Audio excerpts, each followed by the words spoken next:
And it is great to be here to cut the ribbon on 10 newly resurfaced professional grade tennis courts right here in Crotona Park. Can we have a round of applause? We are joined here today by leaders from inside and outside of city government, and I want to just take a moment first to acknowledge USTA Foundation CEO Ginny Ehrlich, who's here with us. Yonex USA President Lanice Douglas, who's here with us. NYJTL CEO President Uday Tambar, who's here with us. My former colleague and still friend, Assemblymember Chantal Jackson, who's here with us. Current colleague and current friend, Councilmember Amanda Farias, who's here with us.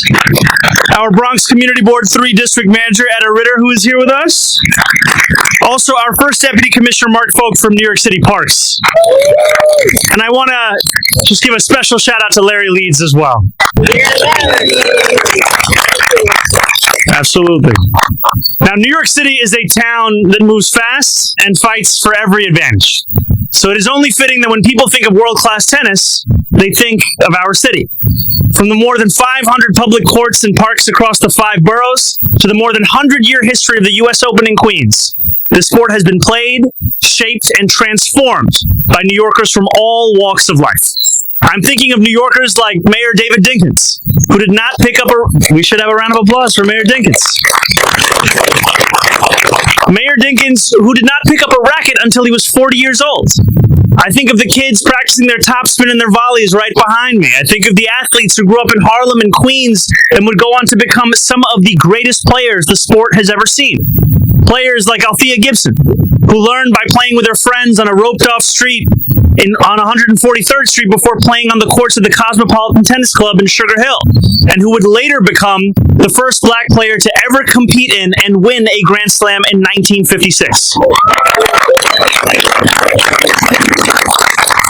I think of players like John McEnroe, or Johnny Mac to those who've been around long enough to watch him play, who long before he became the world #1 was just a kid from Douglaston with a racket and a dream. Though Gibson and McEnroe grew up in different boroughs and in different eras, though they played a very different game, New York City gave them both the same opportunities, courts to play on and the chance to be great. And today, as we cut the ribbon on these 10 newly resurfaced courts, we are giving that legacy a new life. These courts are some of the most popular in the Bronx. They are home to the country's largest free junior tennis competition, the Mayor Dinkens Cup, hosted by our partners at New York Junior Tennis and Learning and featuring more than 800 young players from across the city. And yet for too long, these courts have been worn down, with cracks in the surface that make bounces unpredictable and play all too difficult. Today, I'm proud to say that we've given these kids and New Yorkers across the Bronx not only a court to play on, but a new, repaired, professional-grade surface that will allow them the chance to be great. I want to commend New York City Parks and the workers who completed this refurbishment in just 3 weeks.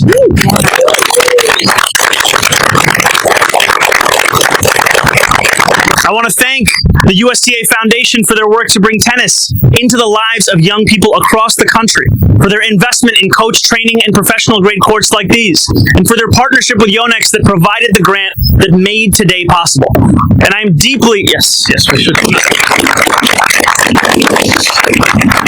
And I'm deeply grateful for New York Junior Tennis and Learning's leadership and for their work to ensure that tennis belongs to everyone. Just as we made it possible for New Yorkers to watch the beautiful game up close throughout the World Cup, we have also partnered with USTA to make 1,000 discounted tickets available for New Yorkers to do the same at the US Open.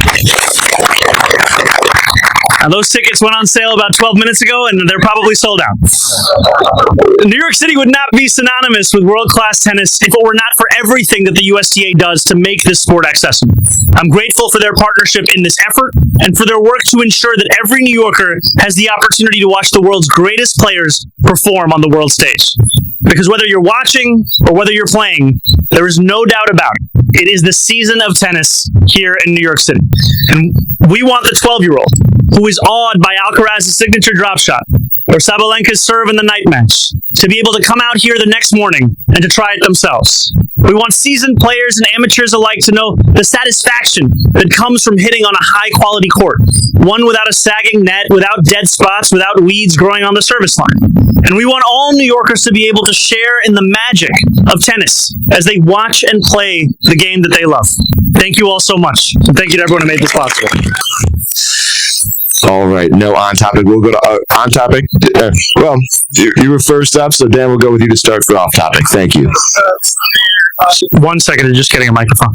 The city's court filings on the second home luxury tax, it seems like the number of covered properties is dwindling by the thousands and getting closer to the 5,000 homes affected that a former city finance commissioner estimated. So tell me, why do you see the numbers dwindling so fast, and what does this mean since your budgets assume years out you're going to get $500 million each year? We continue to be confident in that assessment of what the annual revenue will look like. And what we see right now is that we have 3 categories of properties that we're going to be sending out letters to. To your question, 2 of those 3 categories, one of them is to properties owned by a corporate entity like an LLC or a trust, where the Department of Finance does not have sufficient information on primary residence holder. That applies to about 6,400 households. Then the third category is properties where the Department of Finance does not have any 2025 tax returns that would indicate whether or not this is a primary residence holder. That amounts to about 4,400 households. Follow up. Why were these estimates so wildly overestimated when you were starting with a pool of 26,000 potentially covered properties? So by my last count, I think we sent out less than 20,000 you may be subject to letters. I think it was about 17 or 18,000.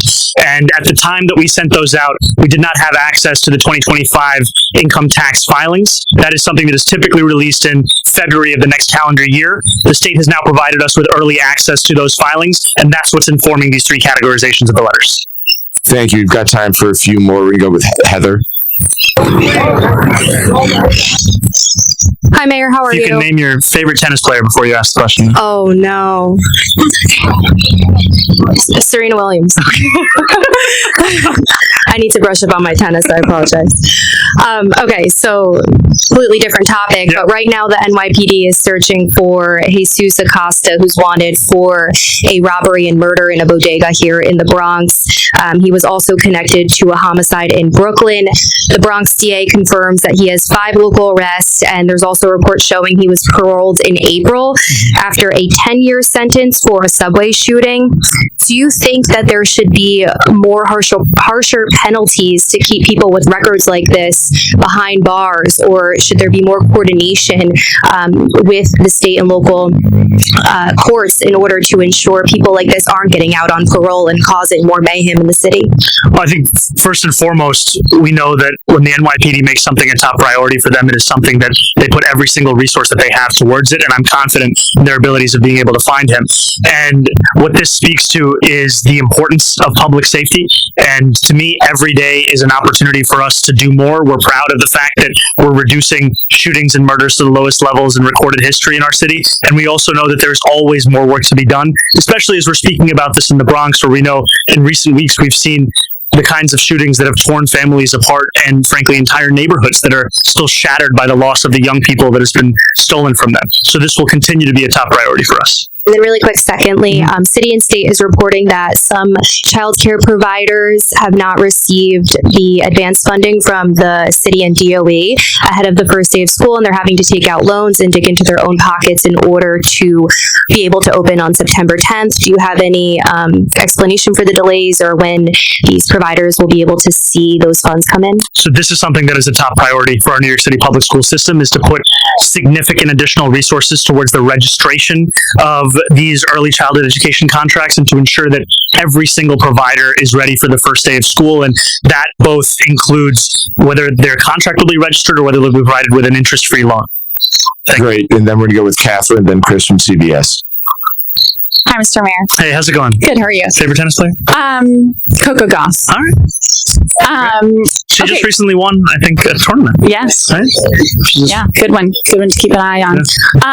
Building off of Dan's question, also in the filing, it says that there's going to be approximately 4,000 property owners will receive a letter informing them that they won't be subject to the tax. Was that always part of the initial rollout, or was it always the plan to send people the letters and then they would have to file for exemption themselves?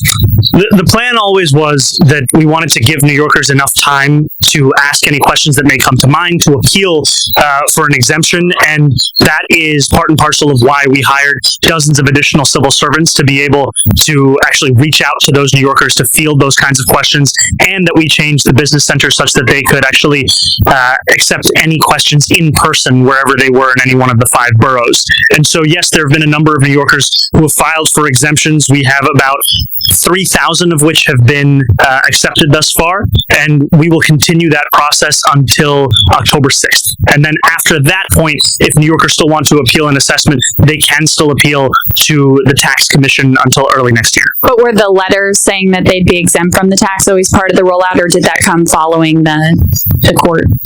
The letters that are being sent now as a result of early access to the 2025 income tax filings, that is a reflection of the new information we have, and letting New Yorkers know if they haven't started an exemption process that they don't have to, because we have the requisite information now. Thanks. Then we'll go to Chris at CBS. Billie Jean King, because she broke down barriers in the 70s for sure, right? Thank you. There you go. Great answer. So, what would you want to say to the people who erroneously got some of these tax bills for second homes? And do you have any plans on extending the exemption? You know, we've extended the exemption deadline to October 6th, and again, if someone does not appeal by that time, they can still appeal to the tax commission until early next year. However, we're confident that with a little more than a month and with this newfound information, that should be a requisite amount of time. And to any owner who has additional questions, what I would always say is that we are here to answer those questions, whether that is through the Department of Finance, whether that's through calling 311, whether that's going in person at a business center. Our job is to answer those questions. Our job is to make this process as easy as possible. Great. We've got time for just one more question from the press. Yep. Morning, Mr. Mayor. Hi. Favorite tennis player is Gabby Douglas. Okay. So from City and State yesterday, I was the one who reported about the discrepancy in the funding for 3K and 2K and 3K and pre-K. So in my experience while speaking to these education providers, a lot of them expressed a lot of concern about the idea of universal 2K, because under these conditions of them not getting their, payments on time, and a lot of them spoke to me about regularly receiving late payments, almost a month late.